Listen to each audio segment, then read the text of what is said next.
നമസ്കാരം. പ്രബുദ്ധ കേരളം, പ്രബുദ്ധരായ ജനങ്ങൾ, ഈ വാക്കുകളൊക്കെ പല സാംസ്കാരിക വേദികളിലും പ്രസംഗവേദിയിലും നമ്മൾ ആവർത്തിച്ച് കേൾക്കുന്നുണ്ട്. രാഷ്ട്രീയക്കാരും സാംസ്കാരിക പ്രവർത്തകരും എഴുത്തുകാരുമൊക്കെ ഈ വാക്ക് ഇങ്ങനെ ഉപയോഗിക്കുമ്പോൾ ഇത് കേട്ടുകൊണ്ടിരിക്കുന്ന സാധാരണക്കാരായ നമ്മളൊക്കെ നമ്മൾ പ്രബുദ്ധരാണല്ലോ എന്ന് കരുതി അഭിമാനിക്കുകയും ചെയ്യുന്നു.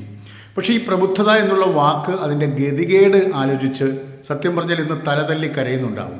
കാരണം നമ്മൾ ആരാധിച്ചിരുന്ന പ്രബുദ്ധരായ എഴുത്തുകാരിൽ പലരും അവരുടെ കൃതികളൊക്കെ മോഷണമാണ് എന്ന് ഇന്ന് വന്നുകൊണ്ടിരിക്കെ അതിനെതിരെ പ്രതികരിക്കാതിരിക്കുമ്പോൾ ഈ എഴുത്തുകാരെയൊക്കെ പ്രോത്സാഹിപ്പിക്കുകയും അവരുടെ രചനകളൊക്കെ ചർച്ച ചെയ്യപ്പെടുകയും ചെയ്ത വേദിയിൽ എത്തി അത് കേട്ടുകൊണ്ടിരുന്ന അല്ലെങ്കിൽ അവരുടെ കൃതികൾ വായിച്ച നമുക്ക് ഇവരുടെ പ്രബുദ്ധത എന്താണ് എന്നാലോചിച്ചൊരു സംശയം വരാറുണ്ട്.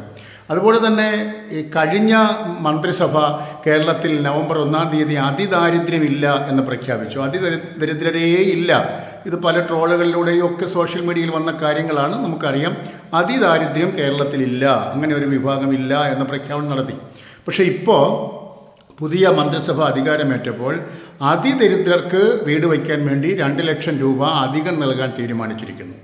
ഇല്ലാത്ത അതിദാരിദ്ര്യർക്ക് വീട് വയ്ക്കാൻ വേണ്ടി 2 ലക്ഷം രൂപ നൽകാൻ തീരുമാനിച്ചിരിക്കുന്നു.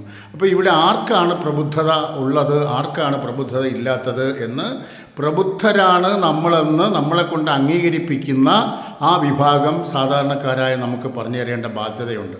ഇങ്ങനെ ഒരുപാട് ഈ പ്രബുദ്ധത എന്നുള്ള വാക്കിനെ ദുരുപയോഗം ചെയ്യുമ്പോൾ ആ പ്രബുദ്ധത എന്നുള്ള വാക്ക് അതിൻ്റെ ഓരം ചേർന്ന് നിൽക്കുന്നവർക്ക് അതിനോടൊരു ചെറിയ ഒരു ചെറിയ മാന്യതയെങ്കിലും പുലർത്തേണ്ട ഒരു ബാധ്യതയുണ്ട് എന്ന് പറഞ്ഞു പോവുകയാണ്.